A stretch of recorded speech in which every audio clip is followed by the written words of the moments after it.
Councillors, can I have your attention, please? It's just turned 7 o'clock. I welcome you all to this meeting of the Cardinia Shire Council. The meeting commenced early in the evening to consider a confidential matter. I now reconvene the meeting at this time. Due to the current COVID-19 restrictions, this meeting is being held virtually and a webcast live over the internet.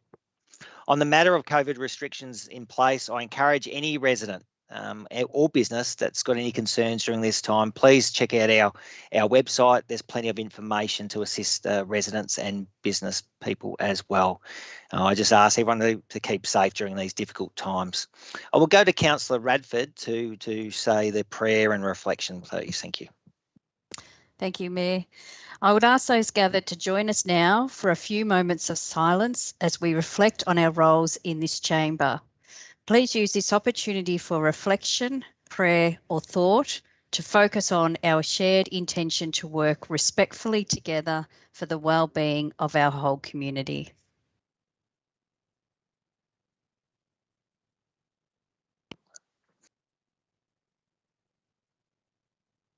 Thank you, Councillor Radford, and thank you, councillors. The Cardinia Shire Council respectfully acknowledges that we're on the traditional land of the Bunurong and Wurundjeri people and pay our respects to their elders past, present and emerging. Apologies. We have received an apology from Councillor Jack Kowarczyk for tonight's meeting. He's got a very good reason why he's an apology. We've got the great pleasure to announce that Councillor Kowarzyk's wife, Sarah, gave birth to their newest child, Franklin Frederick Kowarczyk, yesterday evening at 7 p.m. So we, on behalf of councillors, want to acknowledge that, congratulate Sarah and Councillor Kowarczyk. Well done. We're looking forward to meeting Franklin. Councillors, minutes of previous meetings. Can I have a motion, please, to adopt the minutes of the previous meeting as listed in the agenda? I see Councillor Moore is moving, seconded by Councillor Radford. I put that to a vote. All councillors in favour of that, please indicate by a show of hands. Any against? That is carried. Councillors, in regarding declarations of interest, are there any declarations in which any councillor wishes to declare at this point? I note that there is no councillor wishing to do so. Moving on to ordinary business. Council conducts its meetings according to a consent agenda. Councillors have advised of the matters for consideration this evening that they wish to discuss or debate. The remaining items will be adopted without discussion. The items withdrawn for tonight's proceedings are as follows. 6.1.2 Amendment C264 Signs Adoption of Amendment. This item has been withdrawn by Councillor Moore. Thank you, Councillor Moore. Thank you, Mayor. I move the officer's recommendation and make the amendments listed on items 1 and 2. Thank you, Councillor Moore. Can I have a seconder? Councillor Davies, I call upon you as seconder. I'll go to the mover to speak. Thank you, Councillor Moore. Thank you, Mayor, and thank you, Councillor Davies, for the second. It's much appreciated, and thank you, Mayor, for allowing me to speak on this item. Some of these policies, particularly the signage policy, aren't very well known to our residents, and I'd just like to bring it up and highlight some of the advantages it can bring to our community. The advertising signage policy was resolved to be adopted at a council meeting in February 2020. We seek the authorisation from the Minister of Planning, that's where it goes to next, to prepare Amendment C264 to the Cardinia Planning Scheme. This amendment was placed in public exhibition between the 6th of May and the 7th of June 2021 this year. There were 3 submissions after that exhibition. One in particular was received about the rail safety in this in the amendment. The amendment has been changed to address this issue about the rail safety, and therefore this amendment should be submitted to the Minister for Planning for authorisation.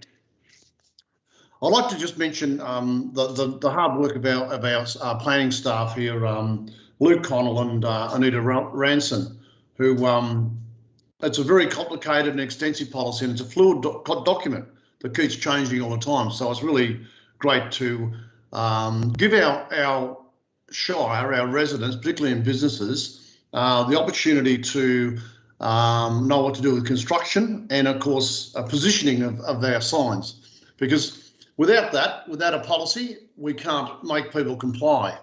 And so therefore to our planning people, our compliance division, they need a document that that follows those guidelines, and that's what this is. It's a guideline to follow. So it's really great to have this be submitted to the Minister for Planning. But I'll leave it there, Mr. Mayor, and I'll put it back to the other councillors if they would like to speak, or the seconder. It's up to you, Mayor Owen. But I'll finish up with the summary at the end. Thank you.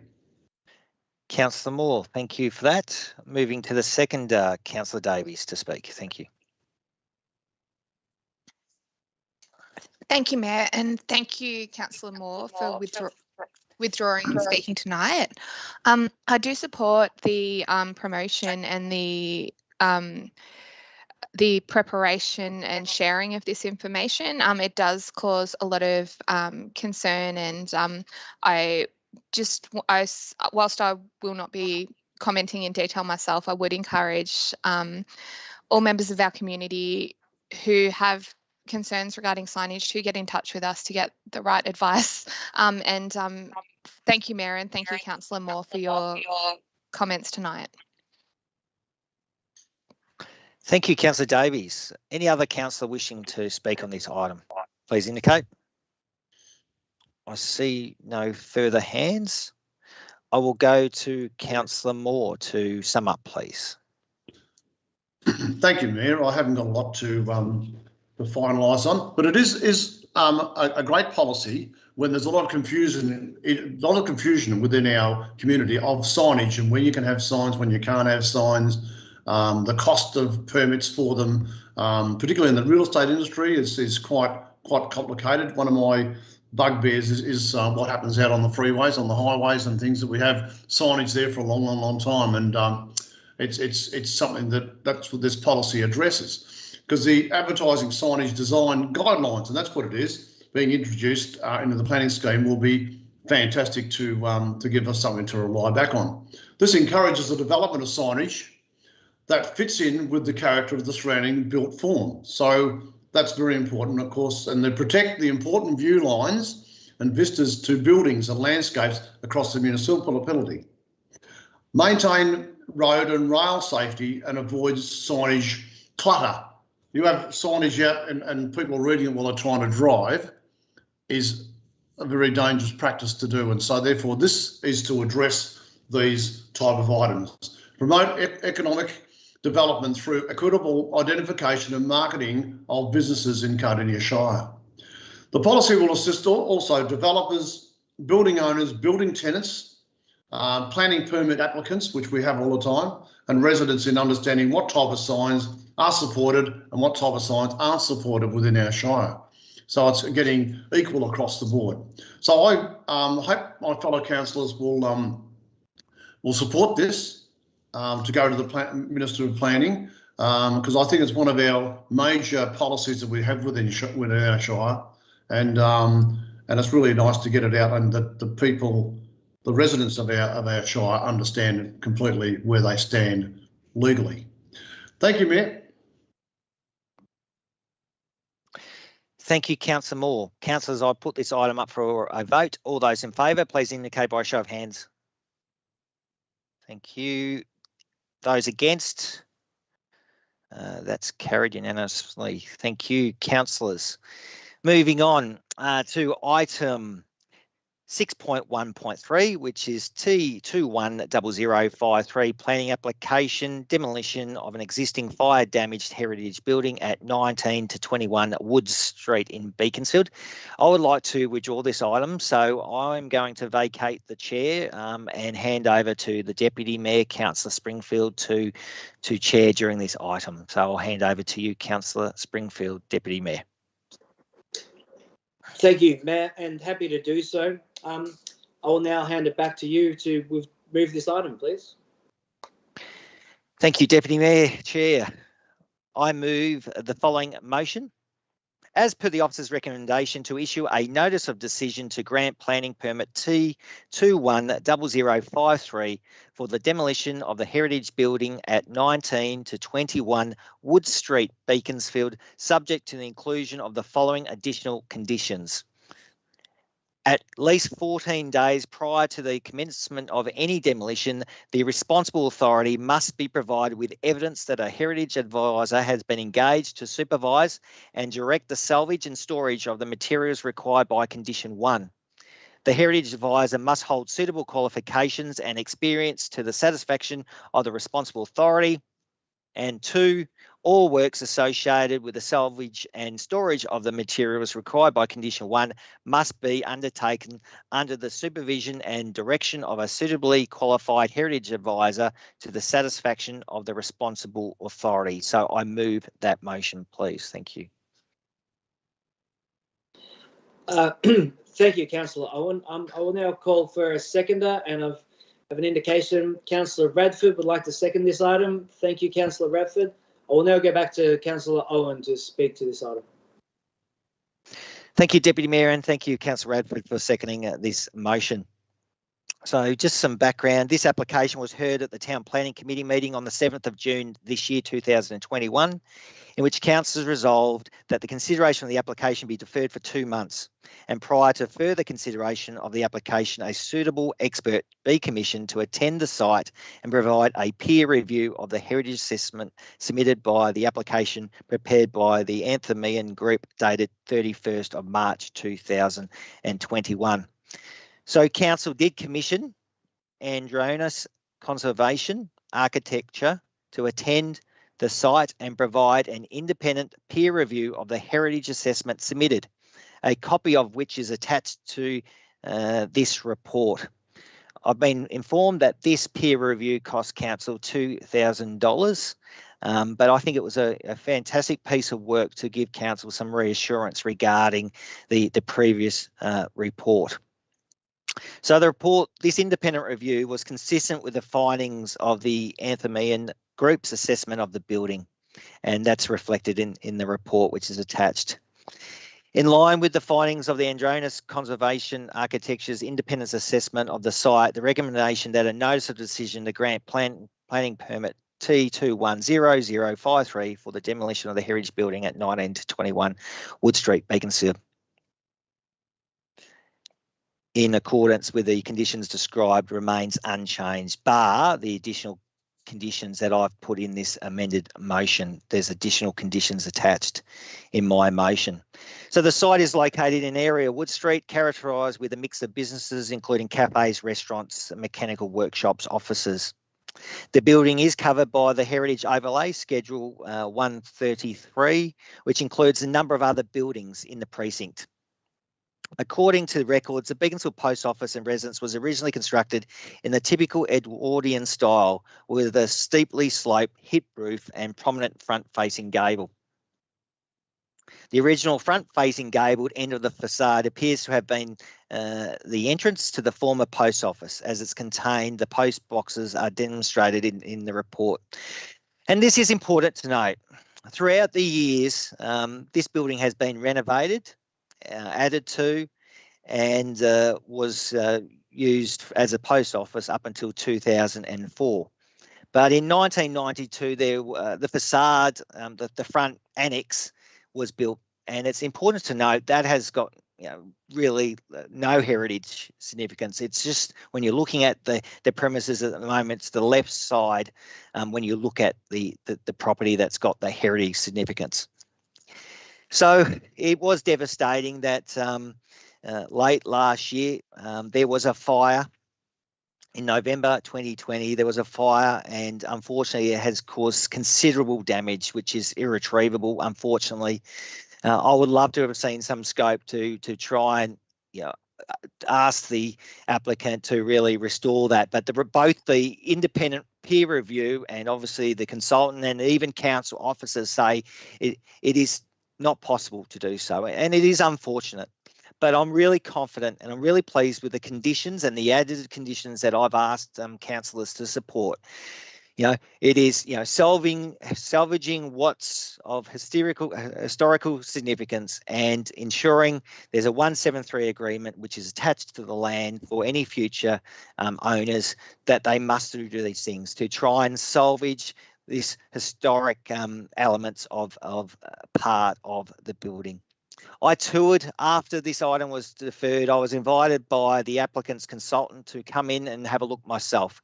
I wanted to be reassured personally, because I know, the loss of any historical building in Cardinia is a tragic loss, and I wanted to see myself the damage, and I have to accept what's in, the consultant, the peer review, that unfortunately the best we can do is through the conditions of salvaging elements. This is one part of the town planning application process. In future, there will be an application to build a new development there. This is part of a heritage significance precinct, and as a councillor and as the planners will work through a future planning application, we will make sure that elements of the precinct, elements of the heritage overlay is reflected and respectful to the intention of that heritage overlay. So I will leave that at the moment. I'm over my 5 minutes, so I will ask the councillor, Councillor Radford, and other councillors to speak on this item before I sum up. Thank you, Deputy Mayor, Chair. Thank you, Councillor Owen. I'll now go to our seconder, Councillor Radford, to speak to this item. Thank you. Yes, I'd like to firstly thank Councillor Owen for requesting the peer review 2 months ago, as I do agree that this provides more confidence, evidence and reassurance that demolition is the right course of action. It is unfortunate what's happened on this site, but what worried me the most was that this site would become demolition by neglect if left standing as it is, which would be a tragic loss, devastating. It is important to ensure that all items of significant heritage value are salvaged, protected and reinstated as part of any future development. I would like to see this site redeveloped with consideration given to its heritage and with the items of heritage value reinstated, and including the historic marker commemorative plaque. I think that's really important. This is important to the Beaconsfield community, the future, past and present, and for this reason I support this motion with the additional conditions that Councillor Owen has proposed. Thank you. Thank you, Councillor Radford. Do I have any other councillors that would like to speak to this item, please? I'll go to Councillor Moore. Thank you. Thank you, Councillor Springfield, Acting Mayor. I have not much to add to this because I believe that Councillor Owen and Councillor Radford has covered all details. I just would like to make a comment of our Mayor's courage in this particular point. This is a very emotional position for our Mayor to be in with his own backyard, and this is right in the middle of Beaconsfield that I know he feels very passionate about. And I know he's had very close contacts with the local Beaconsfield committees down there who really want to support this heritage building. And I just want to say thank you, Mayor, for your forethought into the peer review. I think that was the way to travel. I think we needed a bit more clarification too. And I know that if you had any other opportunity or any other option, you would take it for the community down there. And I just want to say thank you, because I think this is probably the only answer to this building. It's in a disrepair now, and I don't think there's any other coming back from it. And I think the investment of getting the peer review, I think was money well spent to just get a few more options and a few more amendments that you put in there. So I just say congratulations, Mayor Owen, because I think this is a hard decision for you to make under the circumstances. Thank you, Councillor Springfield. Thank you, Councillor Moore, for your words. Do I have any other councillors that would like to speak to this item? Councillor Ross.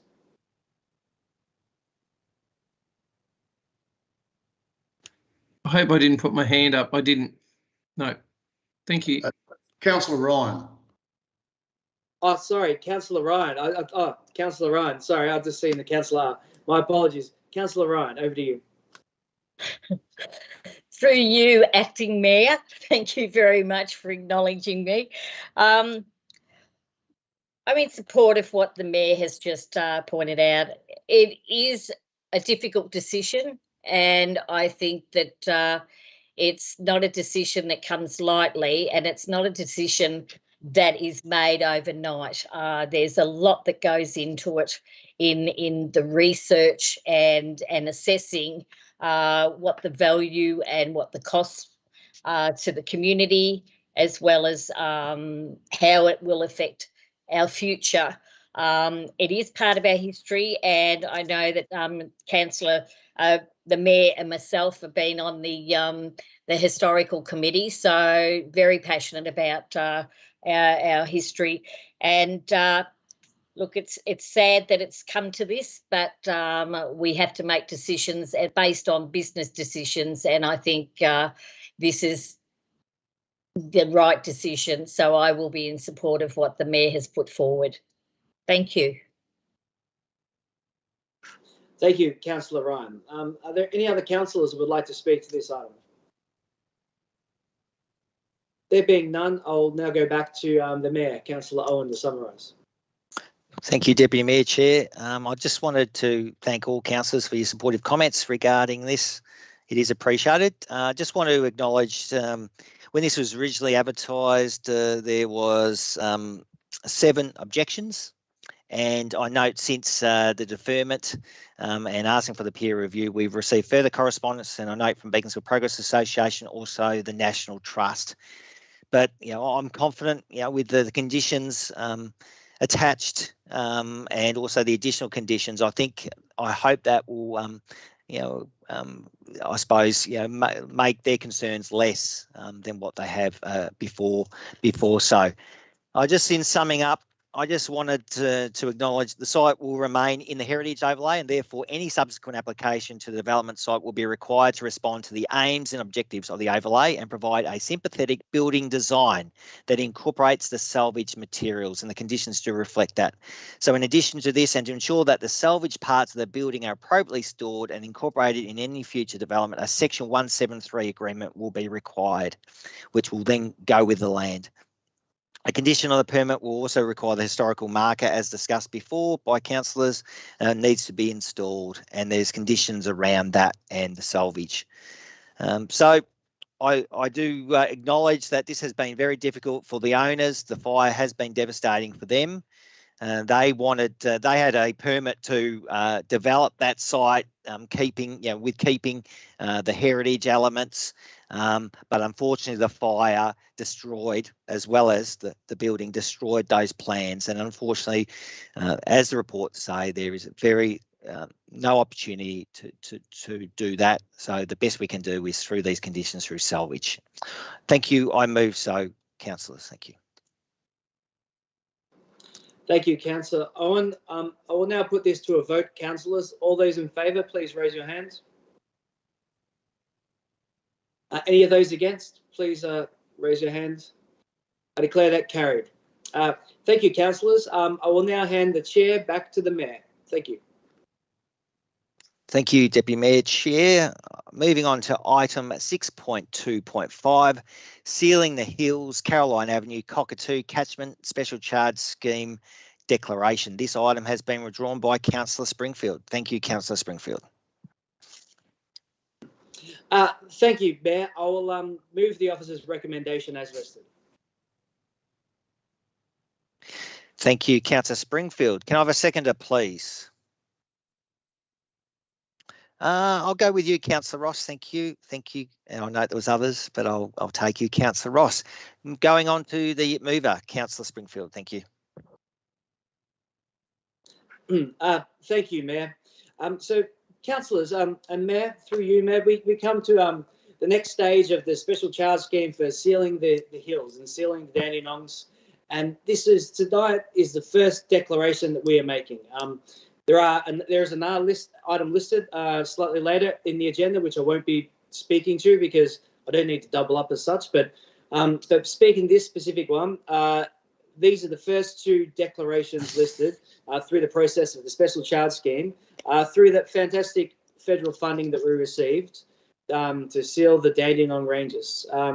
So this is a great day to get to this point. There's still a couple of more steps involved after this, but for the first one that we've drawn right here, for the Caroline Avenue catchment area, which abuts the school, the primary school in Cockatoo, and it has been a difficult road for many, many years, highly utilised, especially at school drop-off and pick-off times.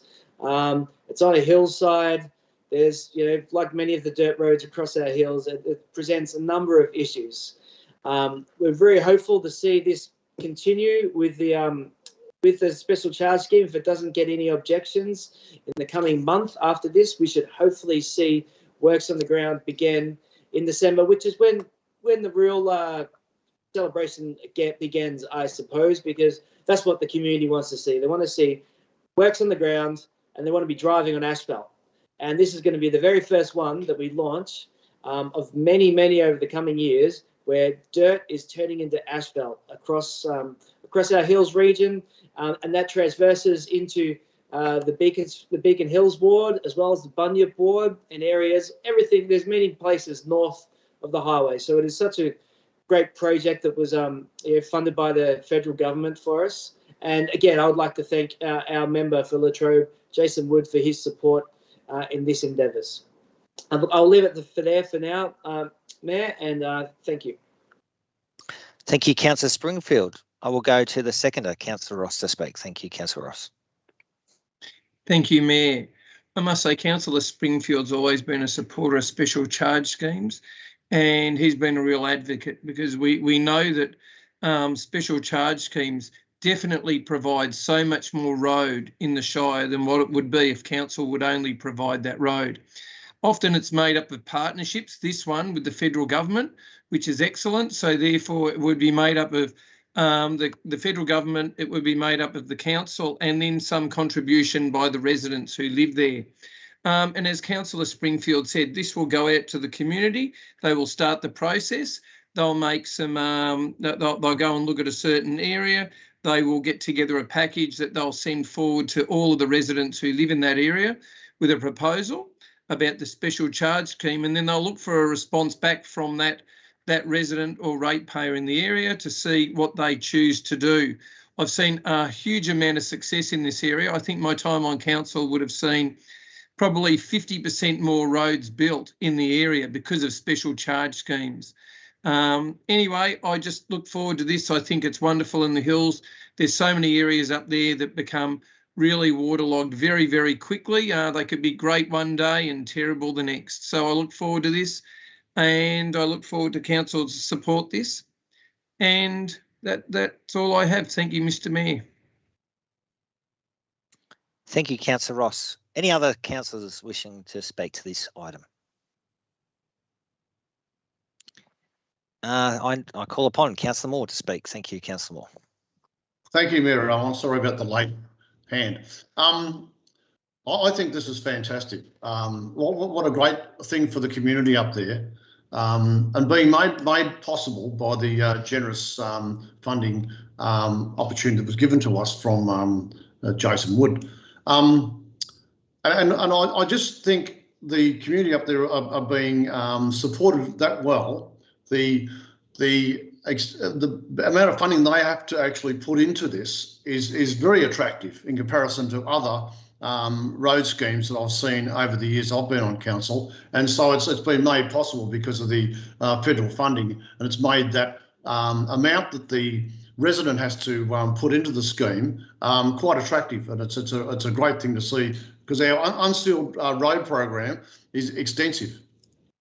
And as Councillor Springfield was saying, it will go around to the Western Port Ward, into even Bunyip area and the top of Beacon Hill. So it's so we're just got to be patient, and it'll get round to all of us. But this, we're a big starting, because you know what? It's been a long road. This, excuse my pun, been a long road. This coming up, this to have it up in Cockatoo, and And so now seeing it come to fruition after all these years is really great for that community up there. And congratulations to everybody who was getting involved. And of course, Councillor Springfield, you were the main driver of this, and you need to be congratulated. Thank you, Mayor.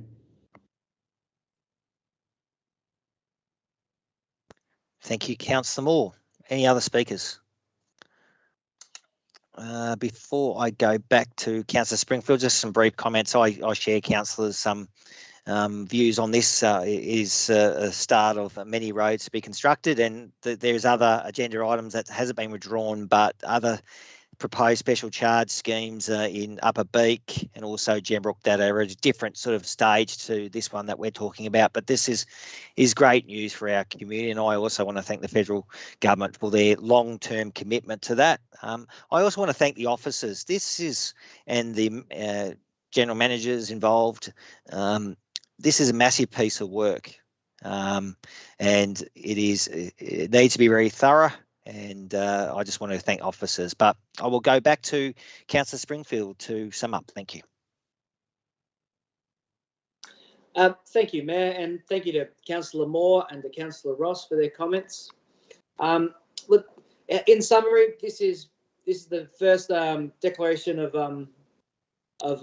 declaration that we've had for on this step, and for Caroline Avenue, one of the most worthy recipients of this across the network that we're undertaking.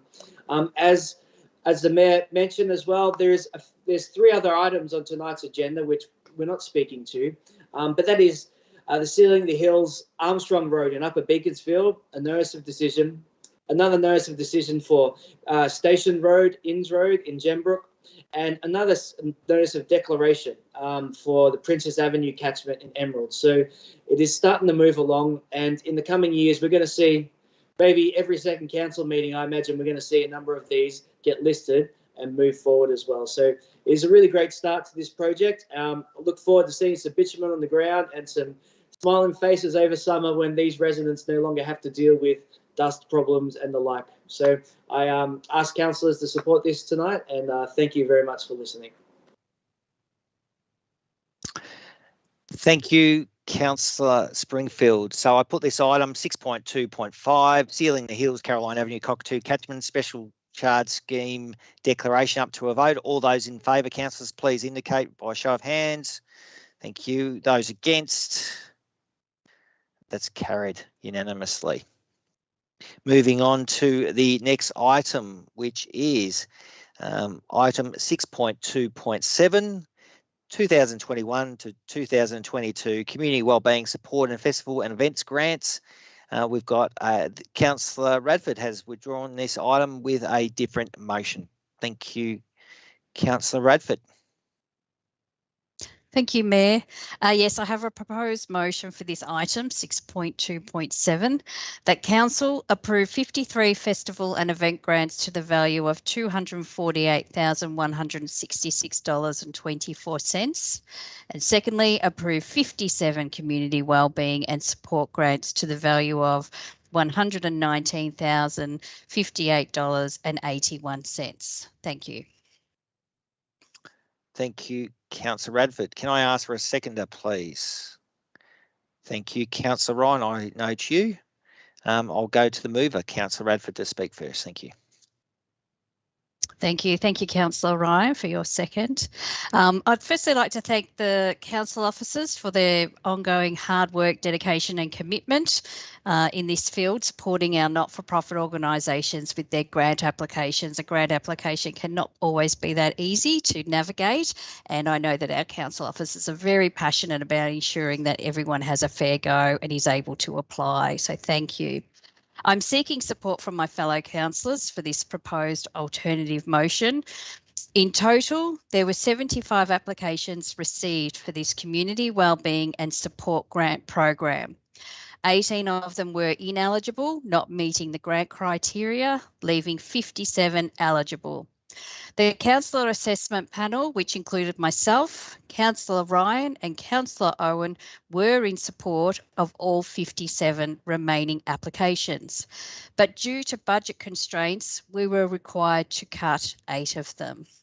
And this was disappointing as these submissions had merit, they met all the grant criteria, and they would make a significant contribution to our Shire.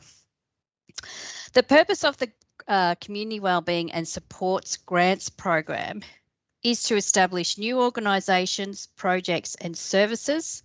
It funds initiatives that improve residents' health and well-being, support opportunities for volunteering, build the capacity of community groups, projects and programs to be sustainable. All things our community needs support with post-COVID. Supporting our community organisations supports the overall health and well-being of our Shire by providing an opportunity to volunteer, build new social connections and reconnection, and boosting our mental health, all aligning and supporting the Cardinia Shire's livability plan. I completely understand that a need for a budget is important and that supporting this alternative motion will result in $21,800 overspend in the 2021-22 budget. But after a year of COVID and the lockdowns that came with it, how can we not support not-for-profit organisations that have met the grants criteria and who will be invaluable in supporting our community post-COVID? I'll move to the seconder for now. Thanks, Mayor. Thank you, Councillor Radford. I will move to Councillor Ryan, a seconder to speak. Thank you, Councillor Ryan. Thank you, through you, Mayor, and thank you, Councillor Radford. I'm in support of this, and also, as you mentioned, being on the committee, not easy to make the decisions, but and it's been very, very difficult, as we've all pointed out, during COVID, because we've been on again, off again, on again, off again. I'd always encourage new projects and new programs in any organisation, any groups, any sports groups, dance groups. Anyone that thinks that they're eligible for it should apply, and you'll get the support from the council officers. And I commend the council officers because it's a hard job for them to do, and you know, they spend many hours going over this and preparing it before it comes to the three councils on the committee there. So I am in support of this, and it is under the Livable Plan. It is under the health and wellbeing projects and programs. And I think, you know, it's all about connecting committees, groups, associations, anyone within our community that we need to connect is really, really important. So please get out there and give it a go, and we're there to help you all the way. So I'm in support of this with Councillor Radford. Thank you, Mayor. Thank you, Councillor Ryan. Any other councillors wishing to speak to this item, please indicate. I can't see any hands.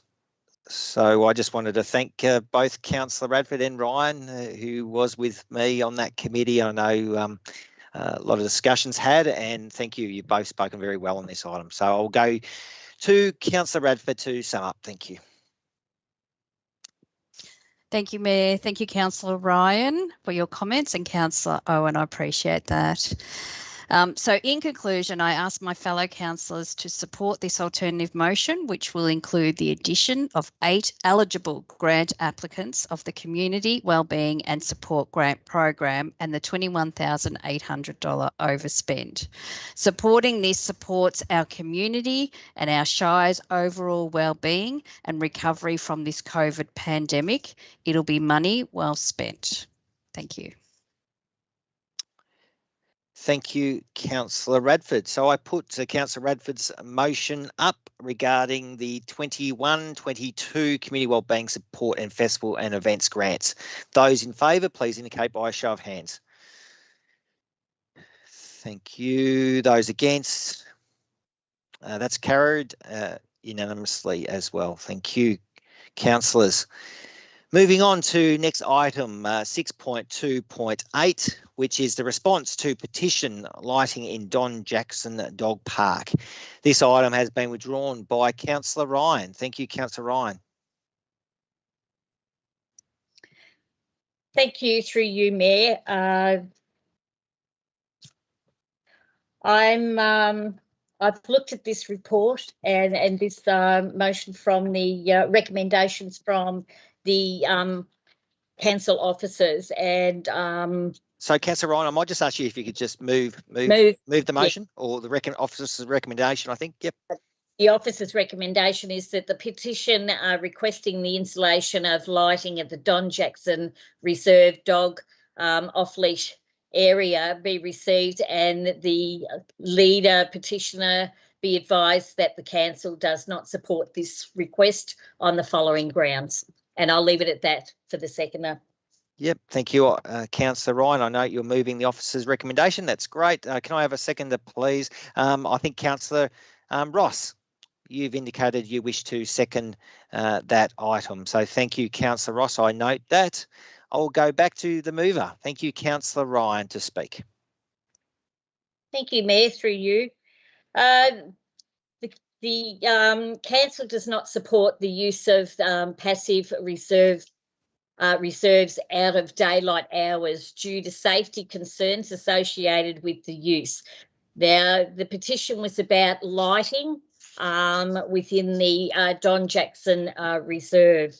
So the Don Jackson Reserve closely abuts residents' property, and providing lighting supporting use after dark would potentially create a negative experience for neighbouring residents. Council does not have the funds available to install lighting at this stage. This report acknowledges and responds to a petition received from the residents requesting the installation of lighting at the recently completed Don Jackson off-leash area. The petition was received by council with 107 signatures from residents who regularly use the Don Jackson Reserve Dog Park located on Ahern Road in Pakenham. The petition requests that solar lighting be installed within the reserve to be lit between 5:30 and 7:30 during winter months to allow people to safely exercise their dogs after daylight hours. Council officers recommend Don Jackson Dog Park is a highly utilised and popular off-leash area enjoyed by residents and visitors from surrounding areas. However, this reserve was never intended or designed for nighttime use. It is located directly behind residential properties, some of who have complained to council with regards to exercising the dogs that are barking and conflict between dog owners. As these complaints have been made during the day, it is likely that supporting the after-hour use would increase park use and exacerbates concerns of these residing directly behind the off-leash dog park. It was also mentioned by the petitioner that many of the dog owners are women who feel unsafe in the dark on their own without lights. Providing lighting does not necessarily equivalent to improving safety. While the Don Jackson backs onto residents' property, there are poor natural surveillances into the area of the park. Providing lighting could provide false perceptions of safety, and it does not guarantee a safety place. So in the policy that was written up when this was all assessed, is that it just goes on to say that it has the dog agility equipment, it covered the fencing, drinking fountains and drinking bowls, seating, rubbish bins, natural and built shade structures, pathways, garden beds, signage, sealed car parking, and turf cellars. I think it's a bit hard to read the printing with the gate. Sorry, it's the gate that opens up when you're walking through it. So what the officers were saying is that some of the concerns of the petitioners is about women and safety, and it doesn't actually promise that it's going to be safe for women, the same as women walking down the street. There's more lighting going down the street, and with some of the lighting that they're asking for, there's no guarantee if it doesn't get enough sunlight, then the lights aren't going to work. So I am going with the officer's recommendation because I think at this stage, considering the residents that live on the back of the park as well, and some of the concerns with the issues with the dogs barking, and there also could be a space for people hanging around that park of a night time that don't need to be there. So as I said, I will be going with the officer's recommendation at this stage. So I'll leave it up to the seconder to put their point of view across. Thank you. Thank you, Councillor Ryan. I will move to the seconder, Councillor Ross, to speak. Thank you. Thank you, Mayor. Look, I just think this is a very interesting area where, as we're using and changing the use of many of our reserves at the moment, and with extra population coming in, and with the likelihood of people spending more time at home and using their local areas, that we're just going to have to keep reviewing these sort of reserves and the way that we deal with them, whether it be with lights, taking into account sometimes lights mightn't be the best option. On this occasion, it's been pointed out that in some cases it mightn't be as safe as what it appears with the lights, but there will be some occasions where it can be safer with lights, and I just think it's an area where council needs to keep reviewing. We keep needing to look at this, and we need to look at best practice in this area. So anyway, I look forward to seeing more reports come back like this, speaking about this with a bit more depth, and we'll see what happens in relation to safety and the never-ending pursuit that we have on council to try and make reserves as safe as we possibly can. Thank you. Thank you, Councillor Ross. Any other speakers, either for or against this motion? I will go to Councillor Davies. Thank you to speak. Councillor Davies. Thank you, Mayor, and thank you to Councillors Ryan and Councillors Ross on the presentation of the petition and the findings of the report. I disagree, and I would like to see lights there, and I am going to vote against this tonight, but I do anticipate that there is support for the current council's decision. I love the idea of having this park lit. It is so well utilised, and I'm not suggesting lights should be on, midnight, 4 a.m. But if there was some facility to extend the use, especially in these cold, long winter hours, I'm all for it. So that's the reasoning for my choice, and that's really based on my own perceptions and my own feel. It's a very complicated sort of urban design versus safety versus neighbouring residents is very complicated decision. It costs money, but I'd love to see it lit. So thanks for allowing me the time to speak. Thank you. Thank you, Councillor Davies. Any other councillor wishing to speak to this item? I call upon Councillor Moore to speak. Thank you, Councillor Moore.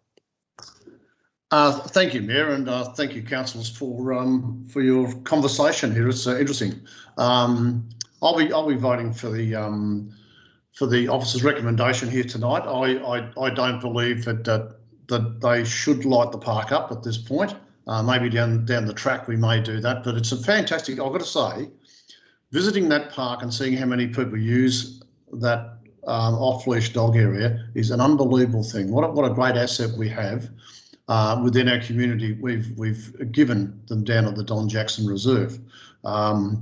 And with the COVID-19 arrangement we have here, we've got more dogs than we've ever seen before. Every man and his dog's got a dog, so it seems to be more popular. And I'd like to see more of these off-leash dog areas that we could have within our Shire to utilise what we have before us. But lighting at night time, it's going to create something, particularly for the neighbours that live there. I can see that happening a mile away. The residents there would at night, and it would go on after the hours of the lights turning off and on and whatever. It would be very, very disruptive, I think, for the neighbourhood there to have it on after hours. So I'll be supporting the officer's recommendation here this evening. Thank you, Mayor.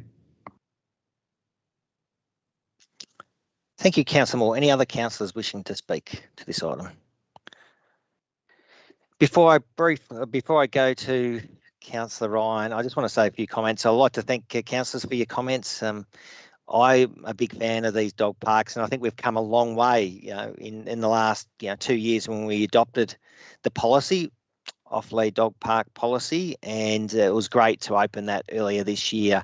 And we've received a lot of positive feedback regarding it, but I've got concerns of nighttime use. It is a very interesting park. There's two sides of this dog park that directly abuts lots of residential houses. If it was a standalone with buffers around, you could maybe argue that, but I think when you've got that close residents abutting, I just think that will cause some issues. And I just hope that in future council budget discussions, we further commit to that delivery of this off-lead dog program. As I said, we've got this policy, we've got a hierarchy, and there's an intent to deliver, the hierarchy of dog parks. So I encourage future discussions regarding budget allocations. But I will go to the mover, Councillor Ryan, to sum up. Thank you. Thank you, through you, Mayor.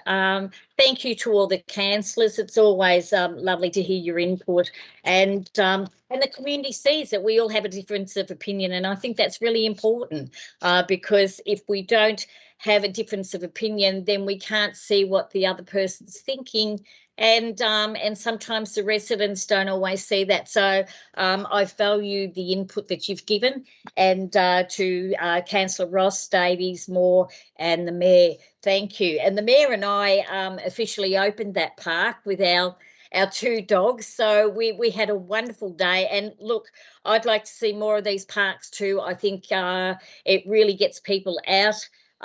With not only with their dogs socialising, but also it's social interaction and health and well-being for everyone else. And I think with COVID and in and out of being locked up, I think these are the avenues that we do need to look in the future.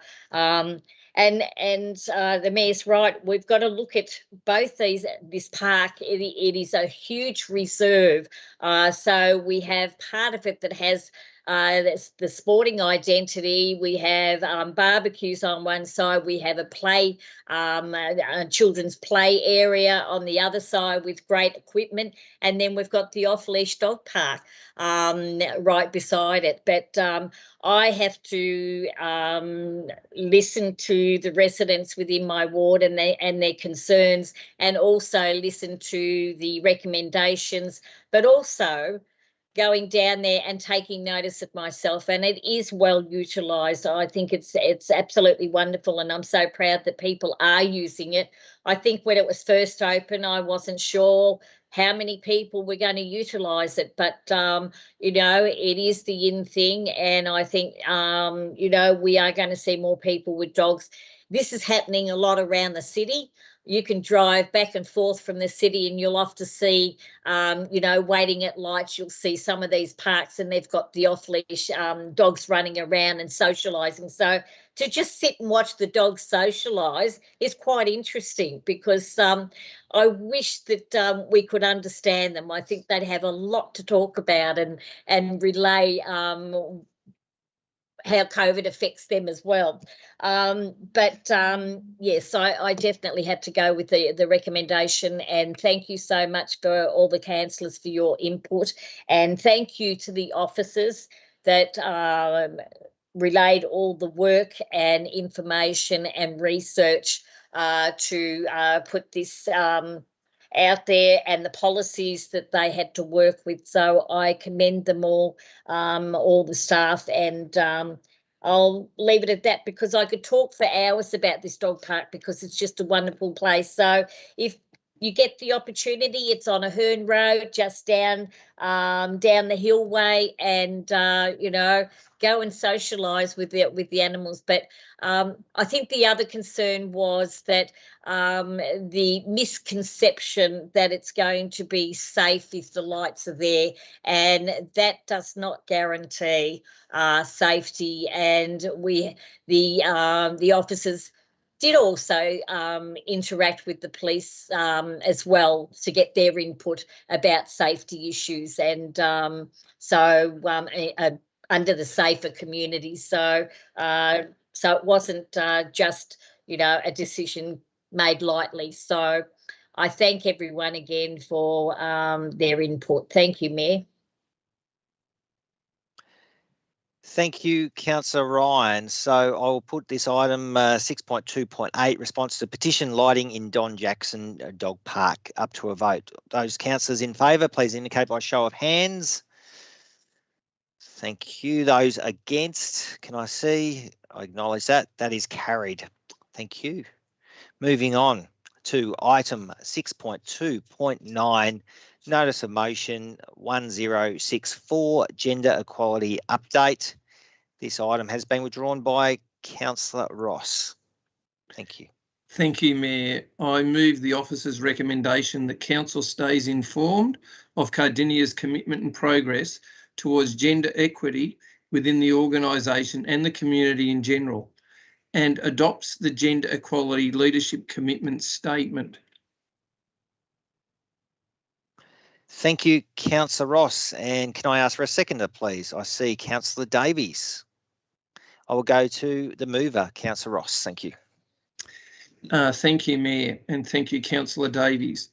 Just in brief summary, the people in the cultural team continues to work towards the implementation of the Gender Equity Act while delivering organisational-wide training. We have internal committees. We'll continue to progress the gender actions. I must say, falling behind this is a whole heap of work by our officers, which are trying to ensure that council is best practice in this space. I believe we're doing reasonably well in this space, and I think we'd like to be leaders in this space and continue to work hard in it. Some of the areas that and the background that this will cover, if people read through the report, are things like the Gender Equity Act, the gender impactment assessments, gender surveys. We've got a gender audit. We've got respectful workplace training, a sexual harassment survey working group through through VAGO, leadership commitment statement, and we've got our vision statement, which is we want everyone who lives, works and spends time in Cardinia Shire, regardless of their gender identity, to be treated with respect and fairness, to feel and be safe, and to have equal access to opportunities to reach their potential and pursue their dreams. I must say the vision is very good. I think that we can deliver on this and be best practices. And I'll leave some more of the report to be spoken out by the seconder. I thank you, Mr. Mayor. Thank you, Councillor Ross. I will move to the seconder, Councillor Davies, to speak. Thank you, Mayor, and thank you, Councillor Ross, for withdrawing this item for councillor discussion. Since our last meeting, councillors have witnessed a lot of activity in this space, training, committees, working groups, both within Cardinia and in conjunction with our local government partners.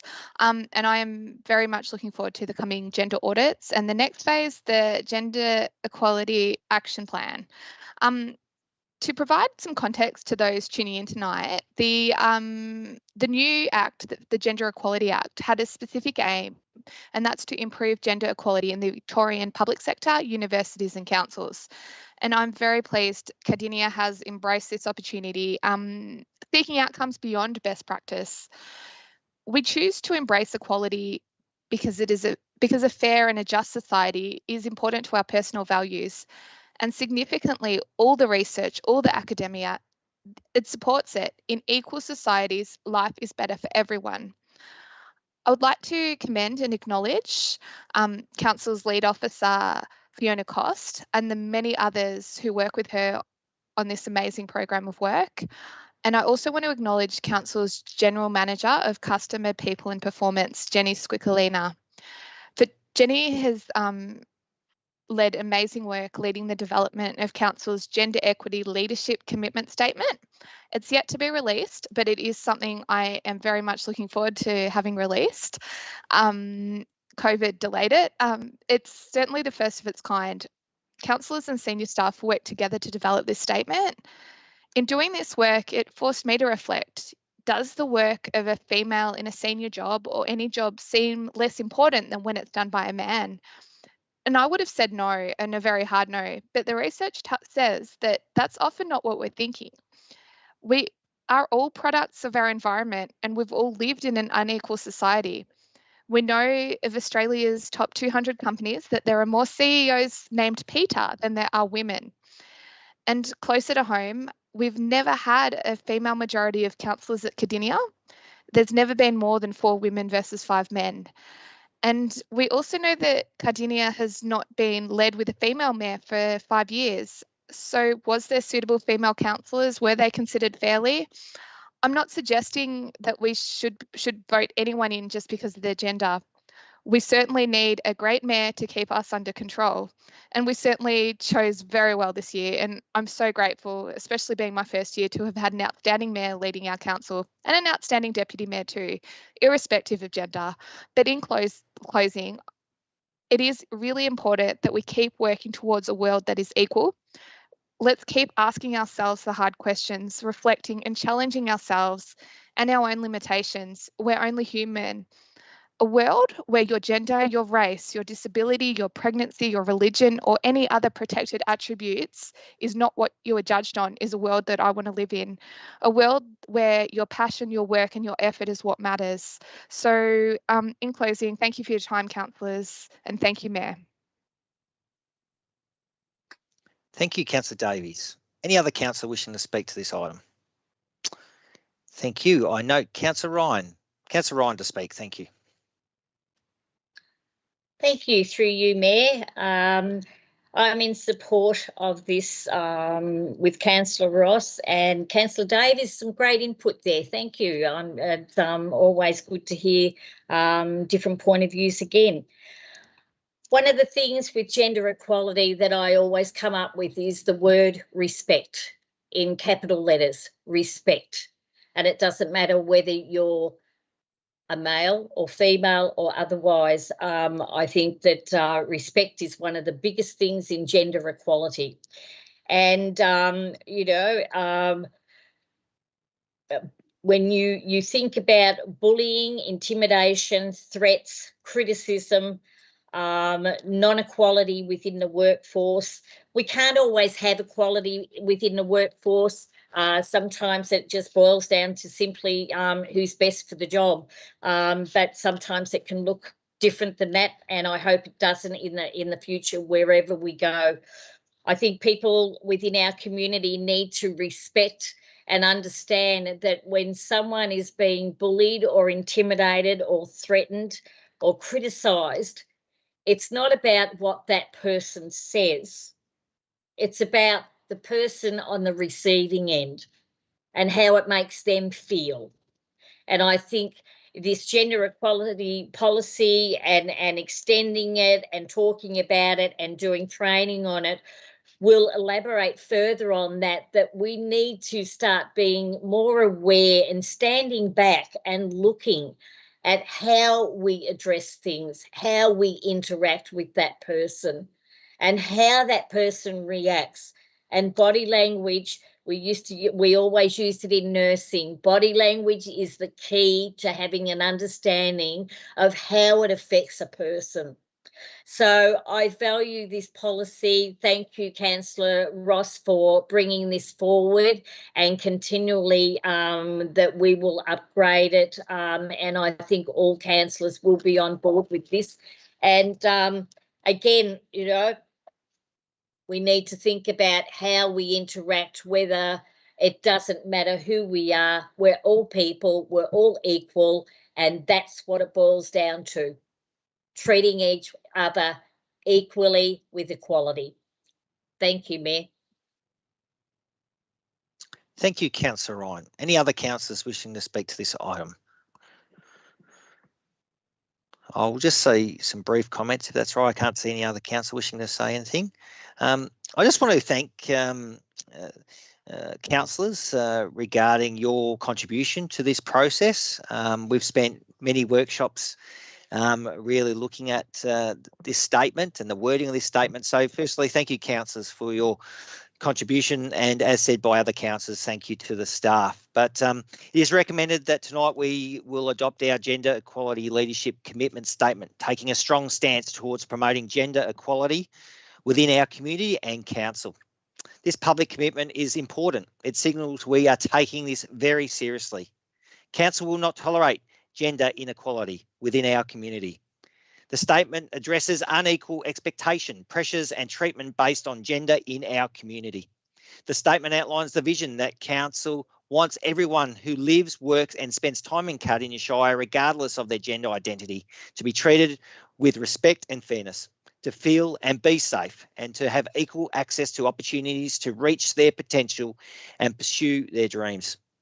The statement also details barriers to achieving the vision and solutions, and call to action including continuously striving to put policies and practices in place that help to deliver gender equitable programs and services for everyone in Cardinia Shire, actively listening to women, girls and gender diverse people in our community, learning from their lived experiences to help make Cardinia Shire a safer, healthier, fairer and more equitable place for all, creating opportunities for women, girls and gender diverse people in our community to have a voice and inform our decision making, and leading by example on gender equality.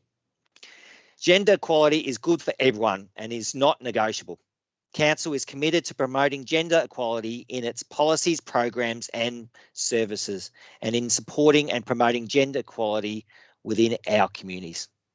So Council is taking a positive action towards achieving workplace gender equality, and in line with the State Government's Gender Equality Act 2020, which aims to improve workplace gender equality in the Victorian public sector, universities and local councils. Cardinia Shire is also developing a gender equality action plan and will soon commence undertaking a gender impact assessment for any new policy, program or service that directly and significantly impacts our community to support the identification and elimination of gender equality through its policies, programs and services. So everyone is affected by gender inequality: women, men, trans and gender diverse people, children and families, and impacts people of all ages and backgrounds. So we must continue to strive towards a community where people of all genders have equal rights, responsibilities and opportunities. So thank you, councillors, for your discussion on this item, and I will go to Councillor Ross to sum up. Thank you, Councillor Ross. I thank you all my fellow councillors for your input into this. This is an extremely important item that we need to have in our forefront on a regular basis as we strive for gender equity and to be best practice in this area, which we'll have to continue working on over and over again. I must say it's embarrassing that when Councillor Owen and when I first got on council in 2008, Councillor Owen and myself, we were an all-male council, and we actually became the advocates for women, or women's champions on council. And it's rather strange when you go to meetings with all women and we're the only two guys in the room. I must say, I think it's, and back then, reflecting back to where our councils come from, back then in 2008, we only had one general manager that was a female. Now we have over 50% of our general managers are females, and a CEO who's a female as well. I must say, on reflection, looking at the things that I'm involved in on council and boards and different committees, some of the smartest people that I know are females. And I must say they've been undervalued for a long time. They often don't go for roles because they don't think they're qualified. Yet when they do, they're amazingly qualified for the roles that they take on. And they're outstanding candidates. And I don't think there's one board or committee that I'm on, particularly outside of council, that I haven't finished up voting for the most outstanding candidate was a female who became executive officers, CEOs, the whole lot. And they do absolutely an outstanding job to the extent where sometimes I find people to get some mentoring from, and often I'm going to the female CEOs to ask them would they like to mentor someone who needs some help. I must say this is extremely important that we continue to pursue this best practice. I know that, and something too that I found was really interesting was back in 2008 we employed well over 50% of our employees were females, and yet we only had one general manager who was a female. I think we've come a long way. I think we've got a long way to go, but I think we're on the right track and we're doing a really good job. And I do want to thank the officers too, who put their heart and soul into this and mean every word that they do when they're involved. Anyway, I thank my fellow councillors. I look forward to looking at this space in future, and I'd like to think that we're getting towards best practice. Anyway, thank you. Thank you, Councillor Ross. Councillors, I put this item up for a vote, which is item 6.2.9, notice of motion 1064, gender equality update. All those in favour, please indicate by a show of hands. Thank you. Any against? That's unanimous. Thank you, councillors. Just moving on to item 6.3.1, Neighbourhood House Policy 2021 to 2024. This item has been deferred for consideration at a future council meeting. So, councillors, we note that that item has been deferred or will be deferred. Moving on to item 6.4.3, Major Projects Report. This item has been withdrawn by Councillor Radford. Thank you, Councillor Radford. Thank you, Mayor. Yes, I've withdrawn item 6.4.3, Major Projects Report, and just to move that the Council's recommendation that we note this report. Thank you, Councillor Radford. Can I have a seconder, please? I know Councillor Ryan. Thank you, Councillor Ryan. Councillor Radford to speak. Thank you. Thank you, Councillor Ryan, for your second. I love this report, and I thank the council officers for putting it together every month. It's just, I love it. It's a great update for us to see what's going on across the Shire. So I wanted to highlight firstly, and Councillor Owen's probably going to not like that I took your thunder here, but the Glisman Road lights, they were switched on. It was an eventful day. For many reasons, but the lights are installed, which I'm really happy to see because that intersection I feel was a little bit dangerous without those lights. I'm finally happy to see, and I'm sure the community is happy to see that as well. That's all now fully operational. Update that O'Neill Road intersection, the signals and public lighting have been installed and they're still awaiting commissioning from Department of Transport and AusNet as well. Another exciting news for Officer Ward. Many of residents driving down Princess Highway may have seen that the footpath extension that's going from Beaconsfield to Arena Shopping Centre. Some of that footpath extension has been completed out the front of the Berwick Potteries. It's amazing, and I'm really excited that we're getting closer and closer to getting that footpath completed. For the moment, the works will be halted due to the winter season and the ground being too wet, but we should see works begin on that again in springtime. And that's it for the second. I'll move to my seconder. Thank you. Thank you, Councillor Radford. I will go to Councillor Ryan to speak as seconder. Thank you, through you, Mayor, and Councillor Radford. I will be in support of this. And you're right, it's always exciting because I think our community doesn't realise that it takes a long time for these projects to happen. It doesn't happen overnight, and we often question, what are we doing? But we're doing an awful lot behind the scenes, the same as our officers, and I commend the officers for the hard work that they get themselves involved in, and all councillors appreciate them, because they, without them, we wouldn't be able to get these projects up and running. And yes, I have noticed that footpath. I think it's really great, you know, and I think there were tempted people to, or some children wanting to jump into the cement and make their mark, but they were soon moved on. So I just want to mention a few things that are happening in my ward. The Pakenham Regional Tennis Centre Pavilion extension.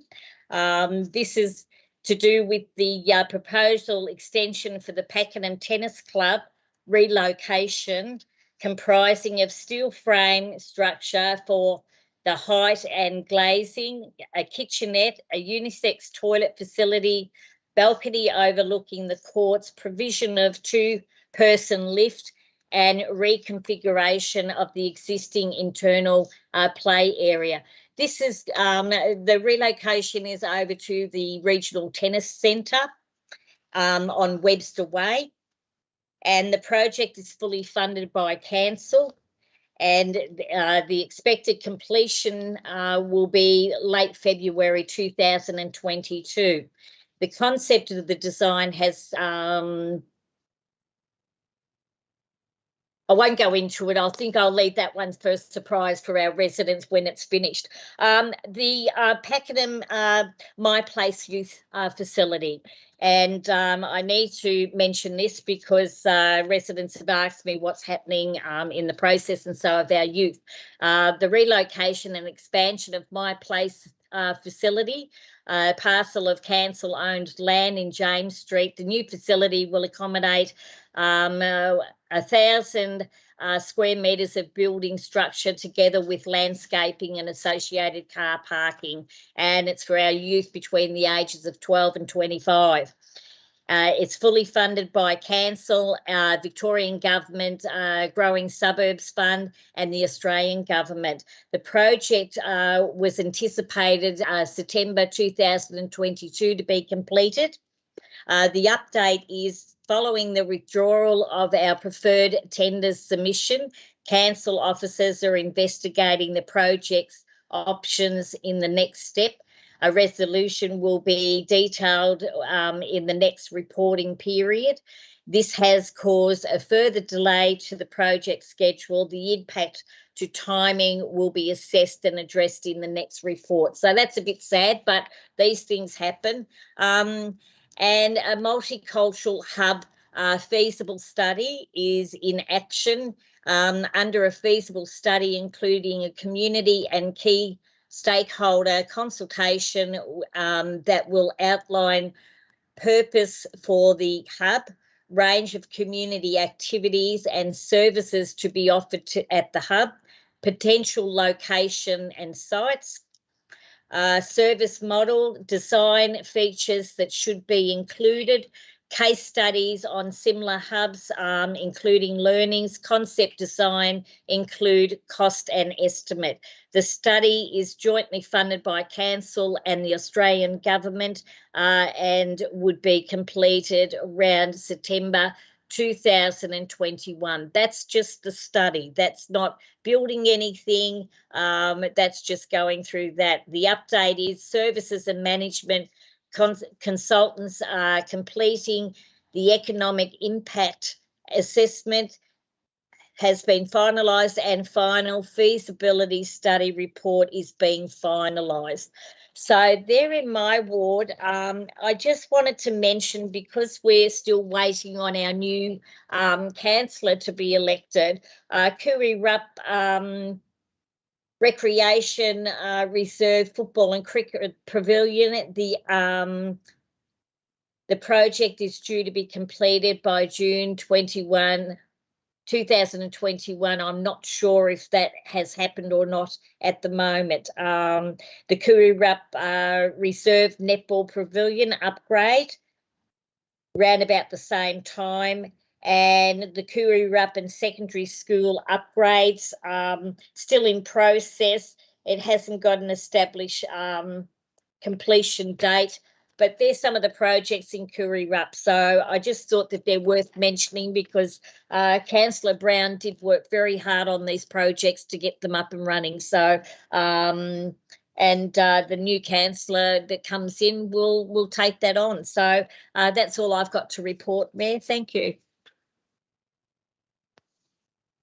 Thank you, Councillor Ryan. Any other councillors wishing to speak to this report? I note Councillor Davies. Thank you, Councillor Davies, to speak. Thank you, Mayor. Like Councillor Radford, I enjoy reading this report too. It's full of, the good news stories. I'll start off by just briefly raising the 2 mark reserve. So in conjunction with federal funding and a variety of different funds, we have significant investments, about $6 million worth on both the northern and southern pavilions.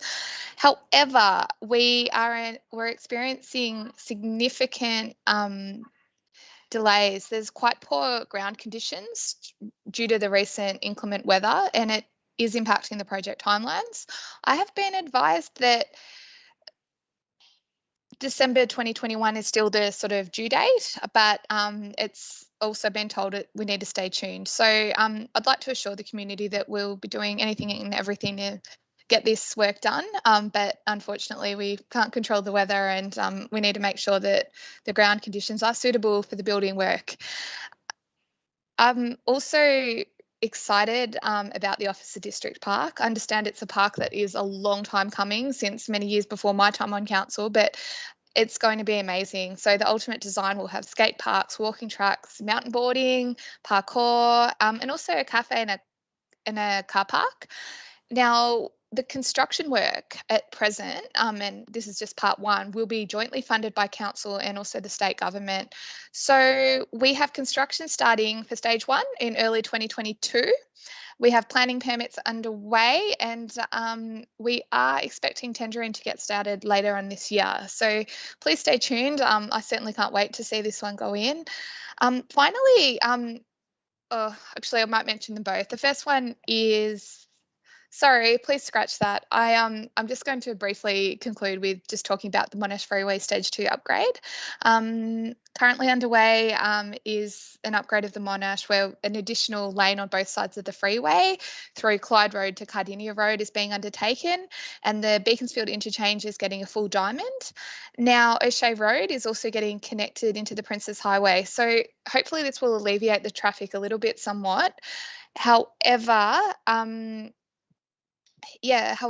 council is still advocating and working hard with our the other levels of government to really sell the transport conditions. And some may say, it's the number 1 issue in the southeast, that it's a 2-hour commute, and it's too hard. So we've only got that one arterial connecting us into the city. So in conclusion, the Monash Freeway Stage 2 upgrade, it's going along great, and that's good, but we need more. So I'd like to thank all the council officers for their dedicated work in attracting this funding and these infrastructure improvements in Cardinia, and thank you, Mayor.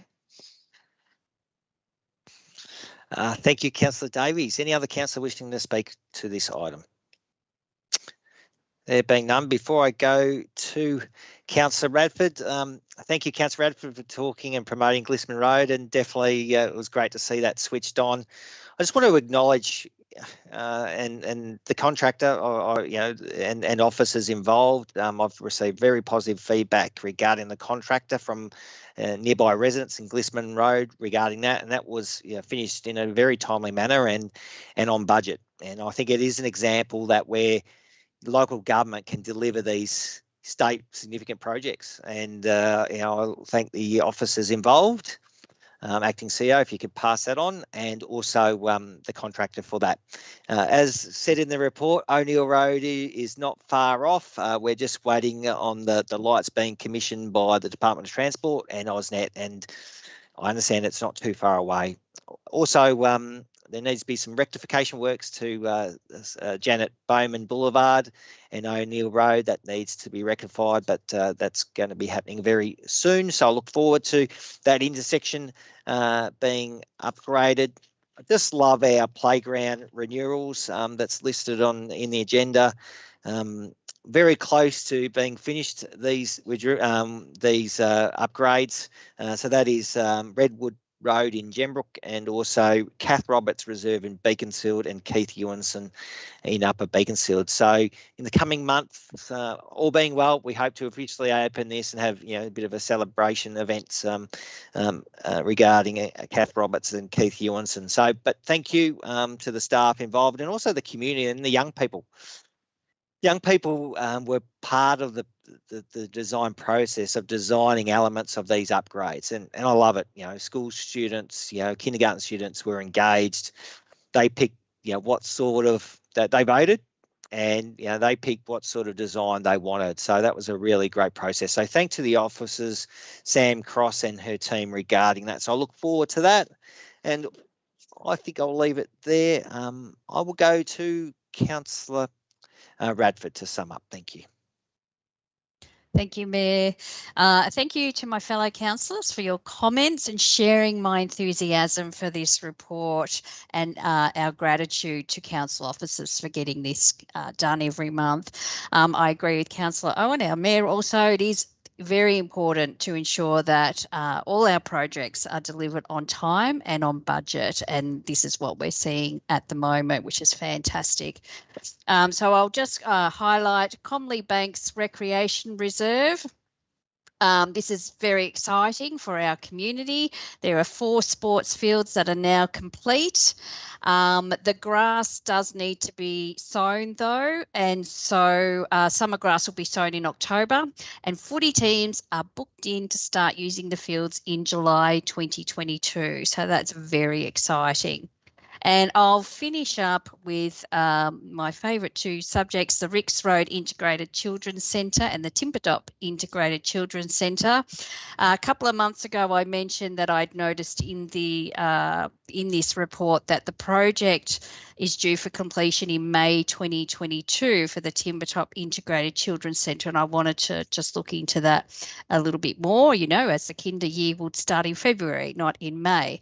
So I have spoken with council officers. There is a plan in place for those. So even though you're still registered for Timberdop, you will still join a Timberdop group and transition to the new centre once it's complete. It'll be very exciting being the first families using this centre. So please don't worry about it. You'll be well looked after until it's ready. The Ricks Road Integrated Children's Centre, the building is now waterproof. An internal fit out of the building is in progress. Landscaping and car park works are also underway, which I noticed when I drove by last week, and the project is still due for completion by December 2021, which is very exciting. So thank you everybody for your comments, and I'll just move that we take note of this report. Thank you. Thank you, Councillor Radford. I put this item, major projects report, up to a vote. All those councillors in favour, please indicate by a show of hands. Any against? That's unanimous. Thank you. Carried. So, councillors, that concludes discussions of the items withdrawn. May I have a mover, please, to adopt the officer's recommendations for the remaining items? Thank you, Councillor Moore moving, Councillor Ryan seconding. Councillors will vote on that. All those in favour, please indicate by show of hands. Thank you. Those against? That's carried. Thank you, councillors. Moving on to councillor reports. Councillors, are there any matters you wish to report on, please? I note Councillor Davies as first. Thank you, Councillor Davies. Thank you, Mayor. I would just briefly like to raise in the meeting that myself, Councillor Ryan and Councillor Kowalczyk were absolutely humbled to attend the 400th netball game of a wonderful local resident, Keith McCowan, and she has played ever since she was a little girl 400 games. So in the netball season that's, you know, maybe 12, 15 games, this is an incredible achievement, an absolute lifetime. Kate was also given the Pakenham Lions Netball Club's life membership as part of her presentation. She, I believe, is I hear is an incredible club person, putting the club first, the team first, helping out the little ones, learning their skills. And I was really, really inspired by Kate. We struggle at council trying to get people healthy, people active, and especially girls and women. And Kate just bucks the trend. So my sincerest thank you to the Packy Lions for inviting us along, and congratulations to Kate. I'm really grateful that we have women like her in our community.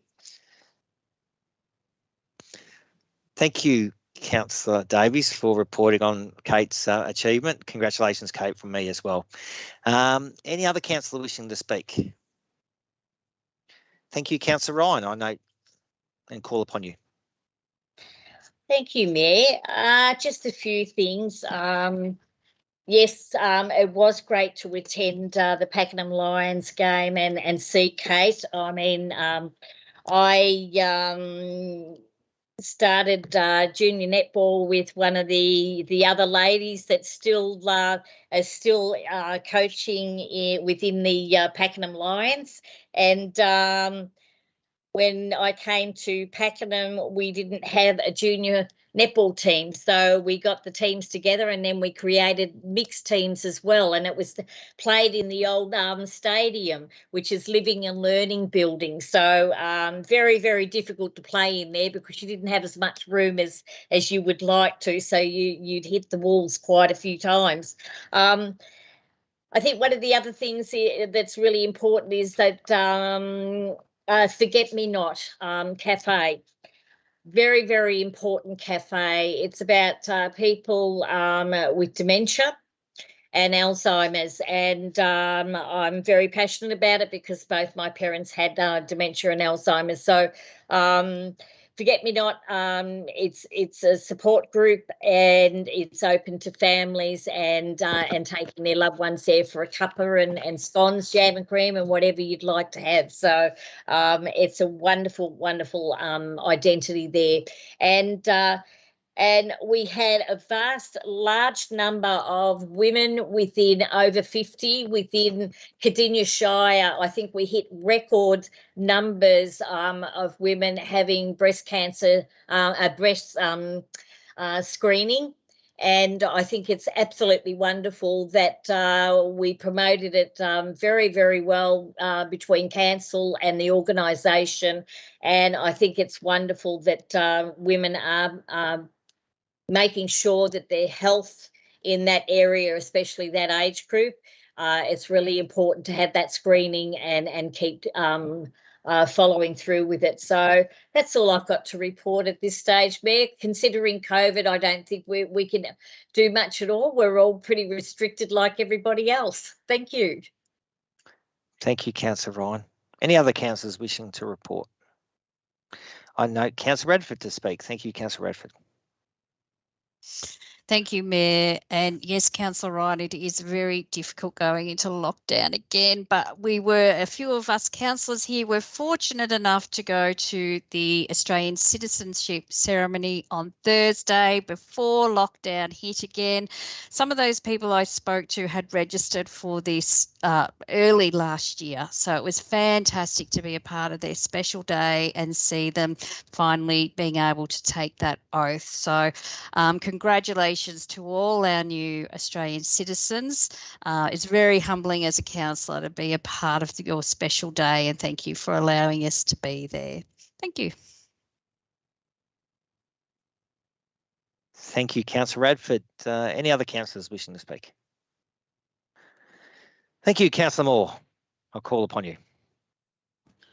Thank you, Mayor Owen. You and I and a couple of the other councillors attended the Pakenham Library last week to do the child-friendly city adoption day, which was fantastic to to think we support our children as well as our more senior people as well. Because of being a children's ambassador for Cardinia Shire as I am, very proudly I may say, it was really great to be at the library and showing that we encourage our younger folk to go to the libraries and be supportive and be secure in that surrounding. But I do want to make an acknowledgement of one particular staff member. I don't want to do this disrespectfully, but Kate Beveridge, who was just such a fantastic staff member of Cardinia Shire for over a 14-year period, promoted, was right behind all our school children and our all the programs to do with the scooter program. I know I've been a lot with Kate, spent a lot of time. So from myself, and if I speak for other councillors, if I may, I would like to send her a special thank you of what a great service she did to Cardinia Shire, and particularly to the community of Cardinia over that 14-year period. And I'll certainly miss Kate in our midst for the years to come. Thank you, Mayor. Thank you, Councillor Moore. Any other councillors? Just before I go, actually, before we go to the next agenda, I just want to say a few things as well. Thank you, Councillor Moore, for acknowledging Kate Beveridge, and on behalf of all councillors, I'm sure we'd like to acknowledge that as a collective and thank her. 14 years of service to Cardinia, and great, as we sort of talked about, whether it's the playground consultations, the student leadership conferences, mobile march, engaging with our young people. So thank you. So thank you, Councillor Moore. And Councillor Radford, thank you for mentioning the Citizenship 2 ceremonies that we had just before lockdown. And it was a real honour. We saw 100 new Australian citizens, and it was a real honour. We all had our masks on, but it was just a real honour that we could have those ceremonies again. And as you said, there's been people waiting a long, long time, and we've got many ceremonies booked in, and we hope we can get on with them soon. Let's hope. But thank you. Just at the start of this month, I went to a 60-year celebration of the anniversary of Pakenham Rotary, and that was at Deep Creek, and it was just amazing. The history of Pakenham Rotary. The president-elect was Jeff Young. He's serving his second year in that term, back to back. But it was really great. It was a great celebration. Speeches.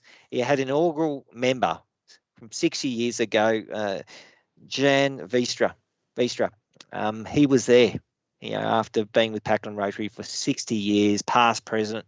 But it was great just to be present. So well done, Pakenham Rotary, and thank you for their member, their large members of service, and acknowledge that. So thank you. Many years of service. And the Pakenham Art Show was held just before lockdown. It was just really great, and it's still being exhibited there, until at least last week. But it's just great that they went through lockdowns. It was delayed, and I just commend the committee. It was a great show. It was great use of the Cardinia Cultural Centre exhibition space, dedication space, and it used even the back room. But it was really great. And at the citizenship ceremony, it was great to see people walking in and checking out that exhibition still. So well done to all involved, the committee. And finally, I attended the biggest morning tea as part of the Wirranian CWA branch, which is up at Beaconsfield CWA. They held a biggest morning tea to fundraise for the Cancer Council. And it was a great fundraiser. And they had a guest speaker talking about homelessness, particularly older residents that are homeless and the issues that they are facing. So it was really good. So thank you. That's my report. Thank you, councillors. I enjoyed listening to your report.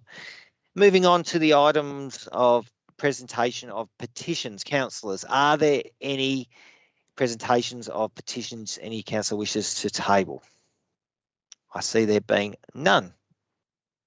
Moving on to notice of motions. We have two notices of motions tonight. The first one is in Councillor Ross's name. So I will call upon you, Councillor Ross. Thank you, Mayor. I move notice of motion 1066, moved in my name, that a report be prepared for the presentation to the council meeting in October regarding open space maintenance of all our reserves across the Shire. The report to detail the various open space reserves across the Shire, the level of maintenance undertaken at each reserve and the regularity of maintenance visits. Okay, thank you, Councillor Ross. Can I have a seconder, please? I note Councillor Ryan as seconder. I'll go to the mover, Councillor Ross, to speak.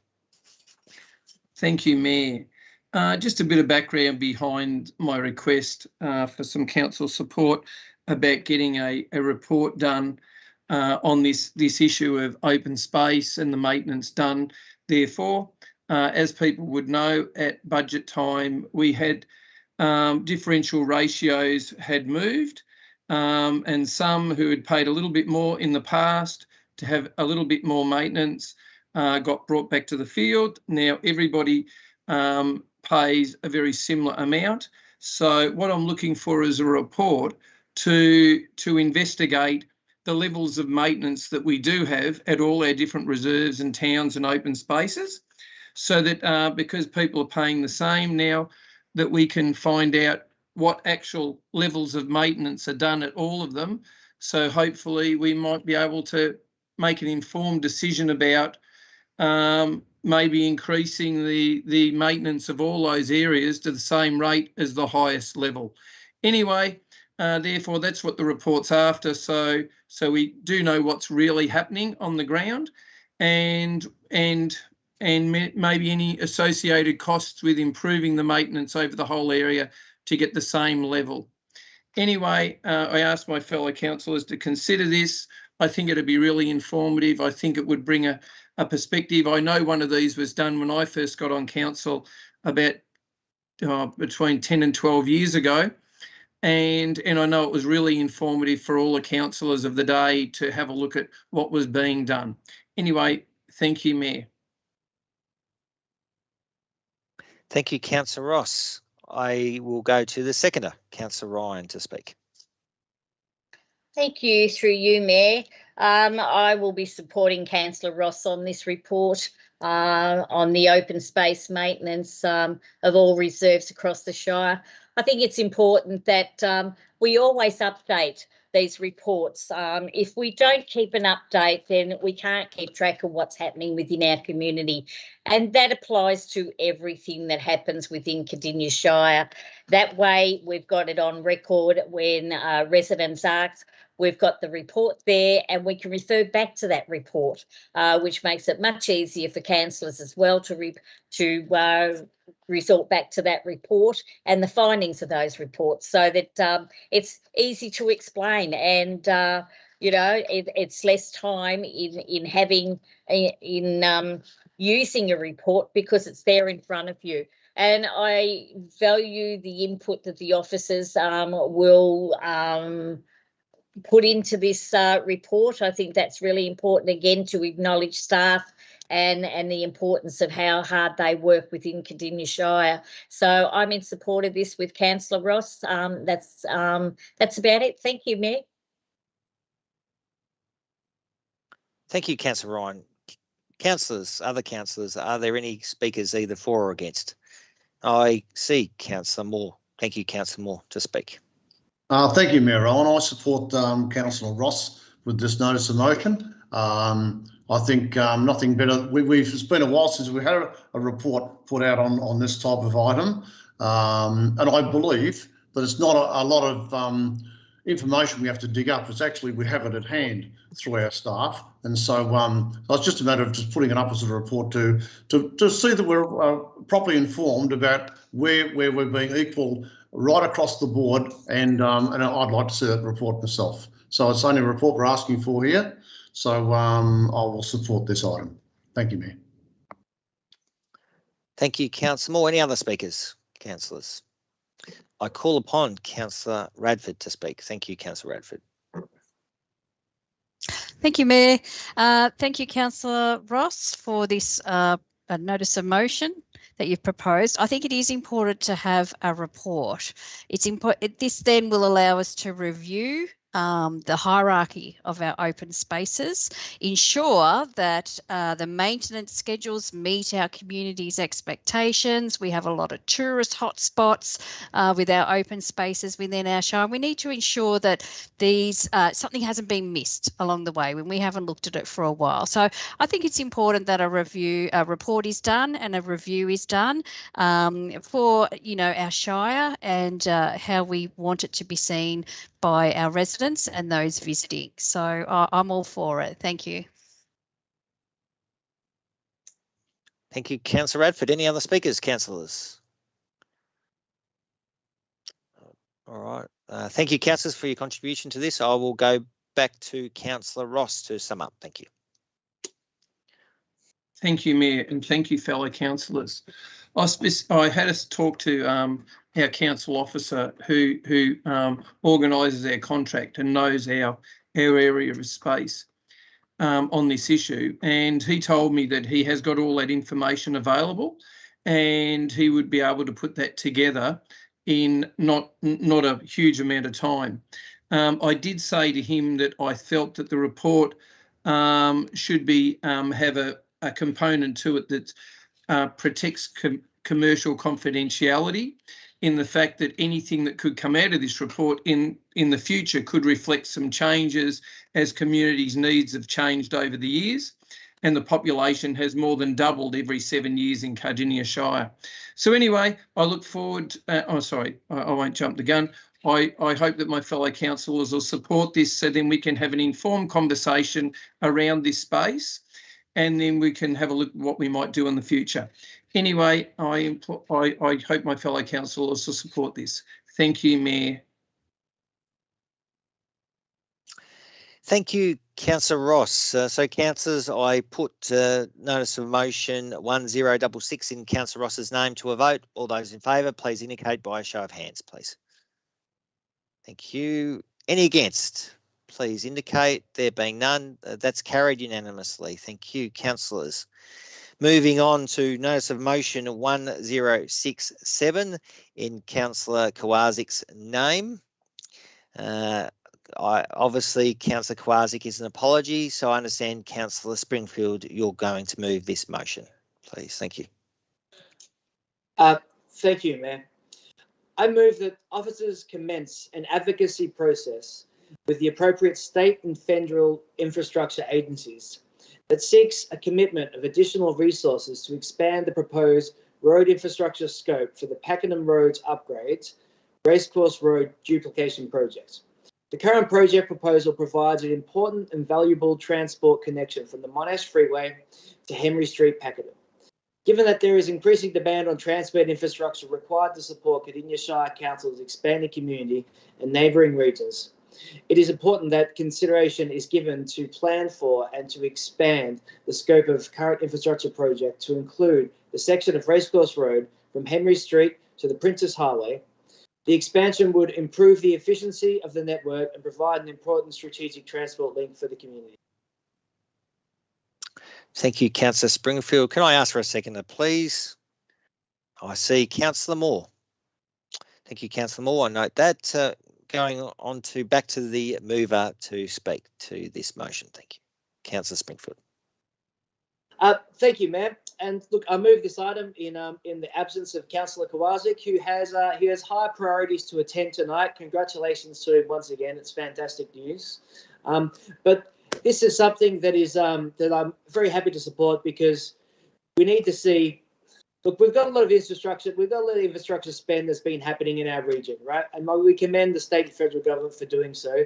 But it's so needed, because we're the fastest growing community across the state in some aspects. And this duplication of Racecourse Road to go all the way from the freeway to the highway is really going to be necessary in connecting that and helping these communities transport around and move around freely within our region. And at this point in time, and I'm sure many of these councillors have experienced trying to come up Racecourse Road towards Princess Highway during any busy time of day, and it is a bit of a nightmare. They really need some focused work on this. I think it's good timing for Councillor Kowalczyk to put this forward. We have an election, federal and state election coming up within the next year and a half. So there's a lot of opportunity to advocate for much needed infrastructure. So I fully support this. Thank you, Mayor. Thank you, Councillor Springfield, and I will go to Councillor Moore, seconded to speak. Thank you, Mayor Owen. Thank you, Councillor Springfield. I'd really appreciate you putting this notice of motion up for Councillor Kowalczyk, and I send my regards to Councillor Kowalczyk if he's listening in. Congratulations for you and your wife. And congratulations to you also for putting this notice of motion up. It's a really great one, and I can tell you for why. I was the Mayor at the time when the Prime Minister came and announced that funding for that duplication from the Princess Freeway to along Racecourse Road to duplicate it. And it was a surprising amount, and I made a lot of notes and a lot of noise at the time that it was only going to go to Henry Road, which I thought was amazing that's as far as it was going to go and create this bottleneck into back into the Princess Highway. So I could never understand it. So to extend it, it's only common sense. It's just a common sense thing to take it to the next level. Otherwise, we're going to be left with that bottleneck forever. And it borders on Bunyip Ward, of course, is on Racecourse Road, so it's on the side of Bunyip Ward. So I congratulate you, Councillor Kowalczyk, for putting this up because I think it's a great notice of motion, and I fully support it, and I hope it succeeds in the future. Thank you, Mayor. Thank you, Councillor Springfield. Thank you, Councillor Moore. I will go to Councillor Ross to speak as well. Go ahead, Councillor Ross. Thank you, Mayor. I must commend Councillor Kowalczyk for bringing this issue up. If I can describe that whole that whole area on Pakenham Road or Cooyup Road going up to the highway, absolutely unbelievable. I can remember in 1991 when I first started working in Pakenham, driving up north on that road, and it looks exactly the same as it did in 1991. As you go up to the caravan park, it is still only 1.5 lanes on both sides. And in fact, just before you get to the caravan park, it's got a section of the road that comes to an end and it turns into totally one lane both ways. And then there's a road that goes off, a street that goes off to the right, that if anyone turns right, hundreds of people get stopped. I just find it absolutely amazing. It's like the Pakenham McGregor Road crossing. This section of road has been left behind and life has gone past it. Since that date in 1991, when it was the way it was, we have literally tens of thousands of people living now on the north of the highway, off of Farmy Road. We've got a new area that's coming about down near Ryan Road, and they're about to use that road as well. Either that or they're going to have to drive all the way back down to Narnagoon to get back onto the freeway and go over the freeway. I just think this is absolutely essential piece of infrastructure that needs to be duplicated on both sides. If someone did a counter, they would be absolutely shocked at the amount of use of that road. And to think that it's exactly the way it was back then, I think it is really important that this is highlighted. I know that Councillor Moore brought this up in the past. I know other people have sort of brought it up from time to time. Unfortunately, it's been left behind. So I think it's a great thing that this has been brought up. I think it will be a really, really good item to advocate for coming up to state and federal elections, and council needs to hold the torch. Anyway, I thank Councillor Kowalczyk for bringing up. I think it's a really, really good thing. I think it needs to be highlighted and it's urgently needed. I thank you. I urge my fellow councillors to support this. Thank you. Thank you, Councillor Ross. Any other speakers? So we'll go around the screen. First of all, Councillor Ryan, and then I'll then call Councillor Radford. Thank you, Councillor Ryan. Sorry, Councillor Radford. I was quite happy if you wanted to go first. Thank you, Councillor Springfield, for speaking on behalf of Councillor Kowalczyk, and yes, my congratulations to both his Councillor Kowalczyk and his wife and the new addition, and of course their little one too, having a little brother, so a lot of excitement. Now, I'm going to have a little bit of a differ here and put a bit of a spanner in the works. Half of this road is in Councillor Moore's area, and the other half is in my ward. And yes, it is a busy road, and I would have appreciated Councillor Kowalczyk having that discussion. I don't know if he had a discussion with Councillor Moore before he put this motion up, but there was no discussion with me, and I would have appreciated. But that's in the past, that happens.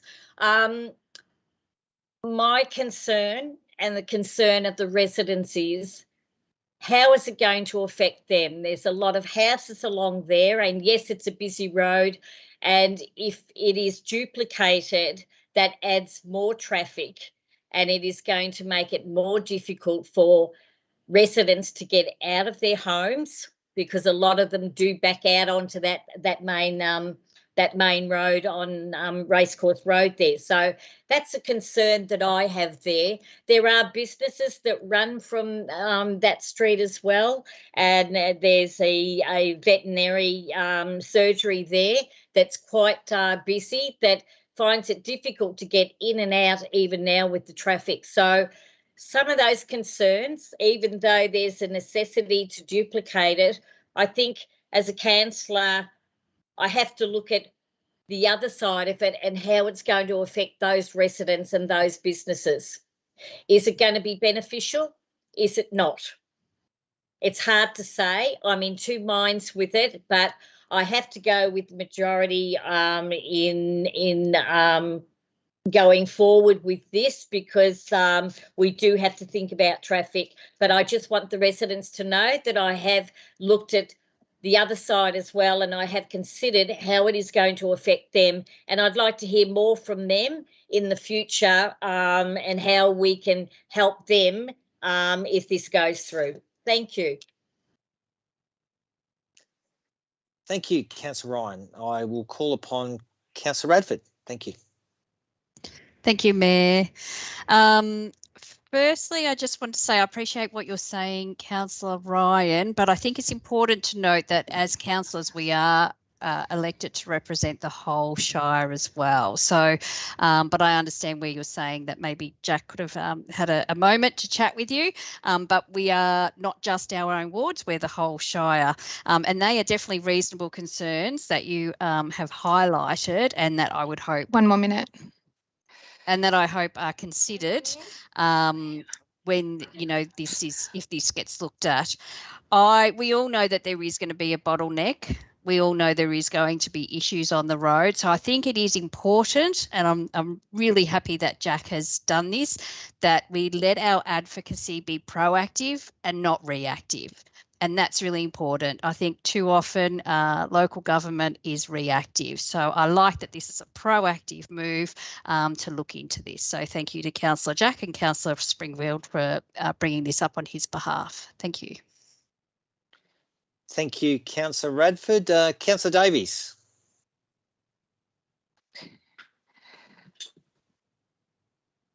Thank you, Mayor.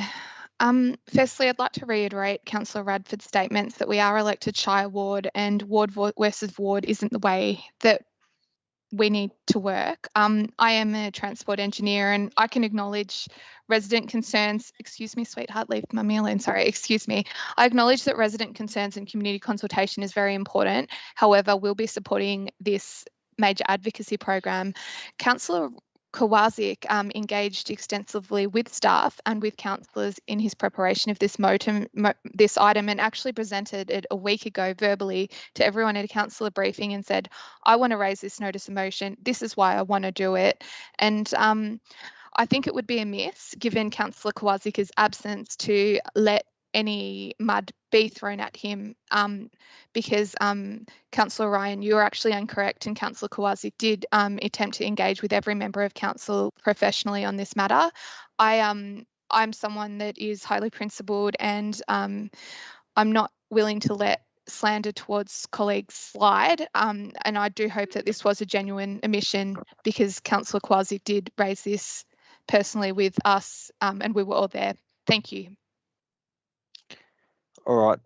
Thank you, Councillor Davies. I think every councillor has spoken on this, and I thank all councillors for their contribution to this. I think we're all on the one page regarding advocacy and the importance of this.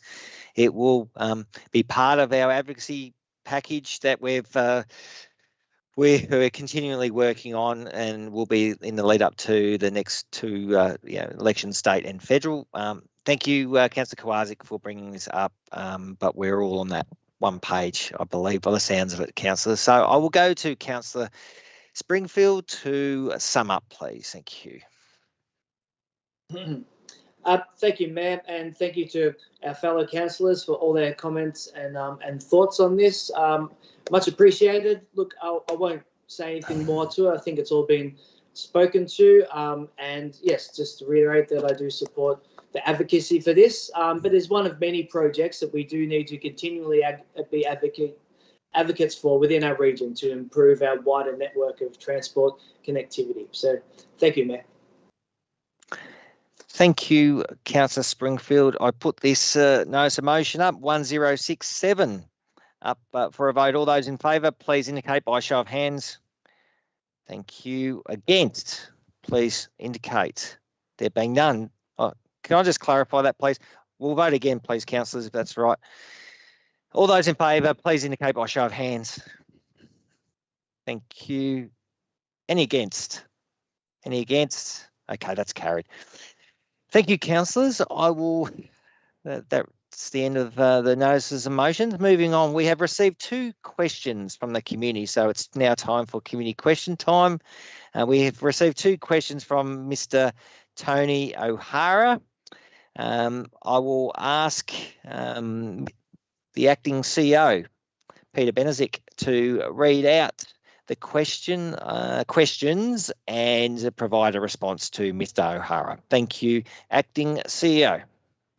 Thanks, Mayor. And I'll also read out a preamble that Mr. O'Hara has asked me to do so. So if you just prior to the 2 questions. At the last Cardinia Shire Council meeting, Monday, June 21, 2021, Item 6.1.2, Adoption of Budget 2021-25, etc. At 22 minutes and 57 seconds into the meeting, Councillor Ross moved an alternate motion to the proposed recommendation in relation to the removal of the surcharge previously imposed on Lakeside residents. At 24 minutes and 13 seconds into the meeting, Councillor Ross made this statement, and in quotation marks, after a series of budget meetings that I attended and most of the council attended, I think all of them attended, we finished up with a group of residents, 2,403 ratepayers, who will get a 1% discount after the rate cap comes. There will be 24,832 residents who will pay 1% more in their rates, end of quotation marks. As council officers will be aware, as should the councillors, the Essential Services Commission, in brackets the ESC, dictates the maximum rates increase to be applied to the base rate for all residential properties paid. The ESC states, in quotation marks, the 2021-22 rate cap is 1.5%, end of quotation marks. Therefore, the rate cap increase proclaimed by Councillor Ross of 2.5% is not allowed to be applied and would be illegal. My concern is the incorrect information presented has now been made public and is causing angst with some residents in areas other than Lakeside who now think they will pay an extra 1% in their rates to compensate for the removal of the Lakeside surcharge. There are 2 questions. Question 1, as this incorrect information has now been broadcast to the public, I ask, will council add an addendum to the minutes, as well as an extension to the video stating that the information provided by Councillor Ross was incorrect, and that all Cardinia resident properties will now, that all residential property owners will pay the same base rate in their council rate calculation. Question 2, will council make a public statement in the newspaper and social media referring to the error in the minutes of the council meeting of the Cardinia Shire Council meeting Monday, June 21, 2021, and stating that all residential properties will pay the standard base rate? Thanks for your questions, Mr. O'Hara. Before I respond to the specific questions, I just need to clarify the issue surrounding differential rates and the rate cap. Council made a decision regarding the differential rate to remove the surcharge that previously applied to the lakeside residents, so that all residents in the urban areas paid the same rate in the dollar. Additionally, the rate cap of 1.5% applies to the council's overall rate income, not individual properties. The result of the changes made to the differential rating categories for the urban areas has been a percentage decrease for lakeside properties of 1.3% and an increase to the urban rate of 0.56% for the current financial year. To answer your specific questions, Mr. O'Hara, I advise that in response to question 1, no, we will not add an addendum to the minutes or an extension to the video. And in response to question 2, we will not make a public statement regarding that matter. Thank you for your questions, Mr. O'Hara.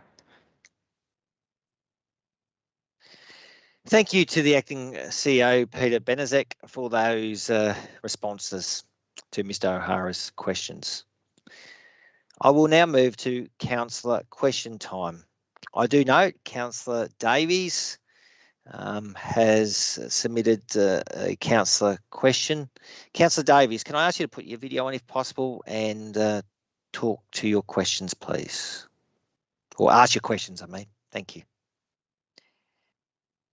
Thank you, Mayor. I will just quickly pull the latest agenda up just in case there was some minor wording changes. Please bear with me. It shouldn't take more than 30 seconds. Okay. That's right.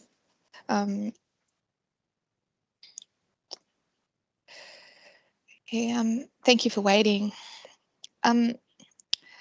My question to the Acting CEO. I've been approached by concerned residents regarding the impending closure of the creche at Cardinia Life, and I ask you if it is possible to defer the closure of the creche until such a time as Council has had an opportunity to discuss the matter. Thank you, Mayor, and thank you, Mr. Benezek. Thank you, Councillor Davies, and I'll refer your question to the Acting CEO. Thank you. Through you, Mayor. Thanks for your question, Councillor Davies. We will endeavour to ensure that the centre, that facility remains open till Council has an opportunity to consider the impacts of that decision. Councillor Davies, are you happy with that? Thank you.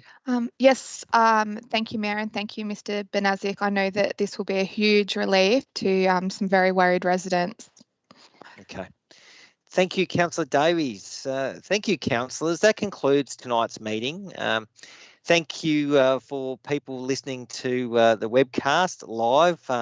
Thank you for listening and watching.